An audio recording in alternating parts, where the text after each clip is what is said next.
weche mag serikal manywanda ni to kapok alora winj paro mano mar Brian Olang kod Michael Ogolla ka wan e studio karka winjo kanyo twak mokwongo mane wantie kanyo ka John Mbadi loso kendo ting' ma intiere godo kowuok kuom Professor Njuguna Ndung'u. Michael, dipi meyo machalade wacho ni wamigi thuolo mar tiyo ni tiende nang'o to sani kama intiere karka paro mar chik mar omenda modhi tiyo godo malong'o en mane koso so e bugo moro mondo teme ni idhi wuok kayo machalade mondo michiera ne kama Kenya sto kabi chope no so e bugo moro no ochalo ng'amo so e bugo adier kech sani paro mar omenda manyako tigo en ma 2022-2023 ma ker Uhuru Kenyatta mano osedhi yweyo emano okete parliament ma 2023 onge 2024 onge. Koro gimokwongo an kaka nene budget mane ker William Ruto okete parliament igani nen 3.9 trillion.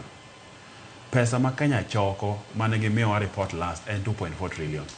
Gin gi rem maromo gimoro 1.5 trillion ma pesa no nyagi many kuma giyude. Ker no konwa oda mani mondo kawo ola mar gimoro 500 billion kende. Manyiso ni mano miye wege gimoro close to 1 trillion ma mondo bade many kuma da wuoke. Ok en gima yot. Mondo bade many pesa ni an kaka nene mokwongo wan gi freji kama pi chwergo kama pesa lal godo ne sirikal manyako lor mokwongo lal kamichoke kere ntiere pesa michoko tok jok ne sirikal kanyo kata yore choko mok mi pesa tete sirikal yudi manyaka badi lor freji go ma pesa godonyo ne sirikal mokwongo.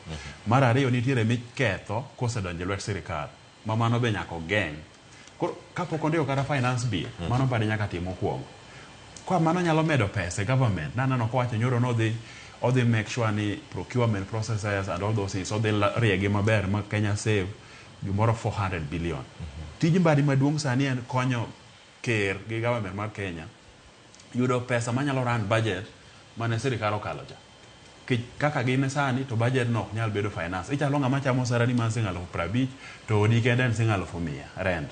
Ok idhi dak.